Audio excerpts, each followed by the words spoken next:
Hey guys, this is Dan Seifer from mobileburn.com, and what we're taking a look at today is the Sony Ericsson Xperia Play for Verizon Wireless. This is the first Sony PlayStation certified phone to hit the market, and it was released in Europe a couple weeks ago, but now it's going to be available in the United States on Verizon for $199 on May 26th. So let's take a look at what we got. Pretty standard box here.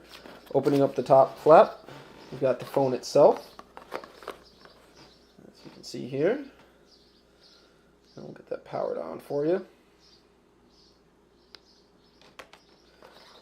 Underneath the flap, you've got your standard set of accessories. It's a USB, micro USB cable here, wall charging adapter that the USB cable plugs into, pretty standard. This here is a headphone adapter. Let's see what it says. For use with non-Sony Ericsson headset. So it looks like it's both 3.5 millimeters, so we'll have to take a look at that later. And then you've got some basic instruction manuals, and that's it as far as accessories and packaging. There's no headphones included with the Play, but it does have a micro SD card that's pre-installed. So that takes care of that. Taking a look at the hardware itself, as you can see, the Xperia Play is a very glossy plastic. You've got a 4-inch screen here. It's 854 by 480 pixels of resolution. Along the bottom, you've got 4 hardware buttons for back, home, menu, and search. Your standard Android buttons there.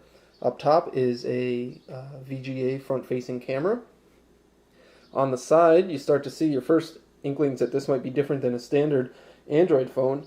You've got a volume rocker in the middle, but then you've got these L and R shoulder buttons. As you can see there, for gaming, very similar to a gaming pad's buttons. On the other side, you've got your headphone jack there, and micro USB port. And up top is your power button and sleep unlock key.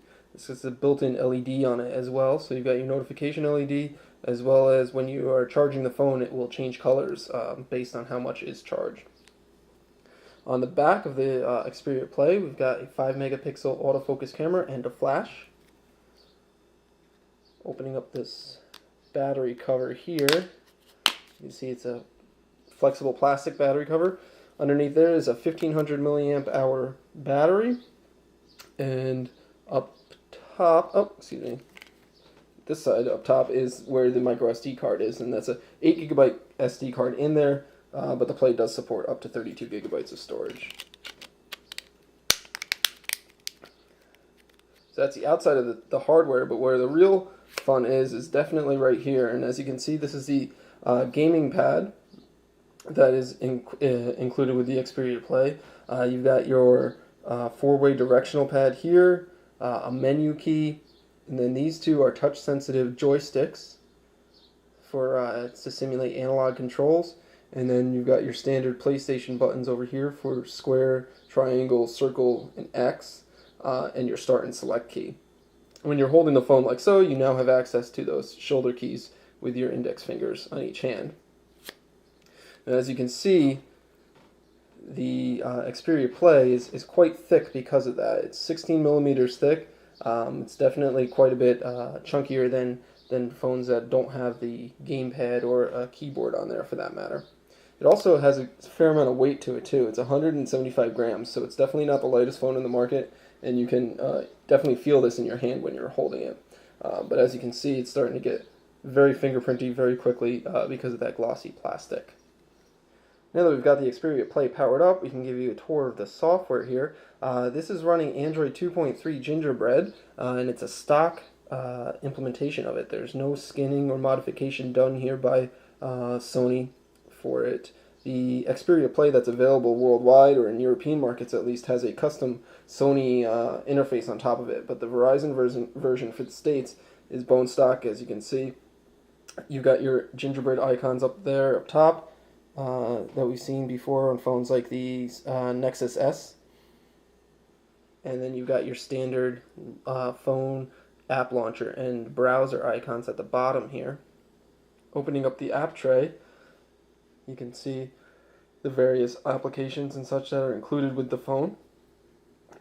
For starters, Verizon and Sony have included Amazon Kindle, the Verizon App Store. Then you get your first glimpse that this is not. Didn't want to open that.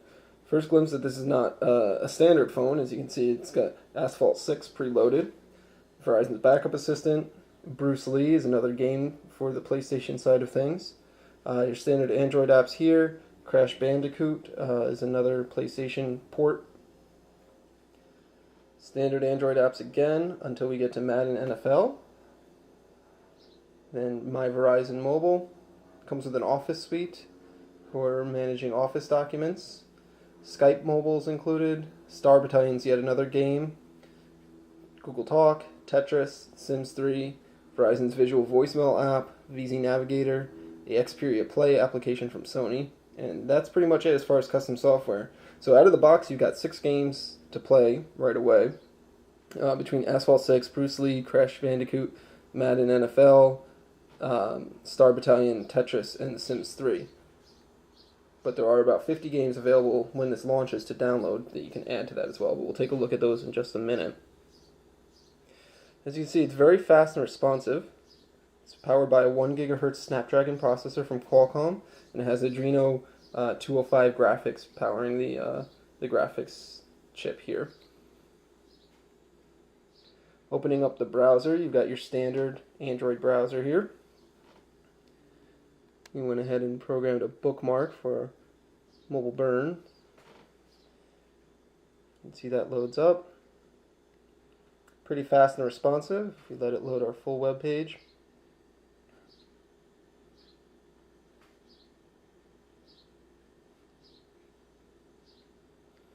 As you can see, even over a 3G connection, it is able to load the page fairly quickly.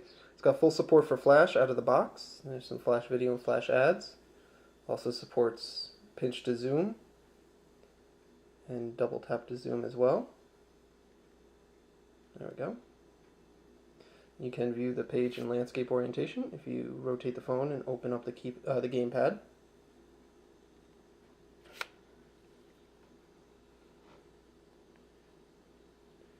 Taking a look at the messaging application, you've got your standard messaging application with Android. Same thing that we've seen before on the other Android 2.3 Gingerbread phones that have hit the market, which right now is actually only the Nexus S to be released with Gingerbread, and the Nexus 1 has been updated with Gingerbread. So you've got things like the new keyboard that's available to Gingerbread, right there. It should be noted that this is the first Android phone to launch on Verizon with Gingerbread out of the box, and it is, as we know, a basic stock implementation of it.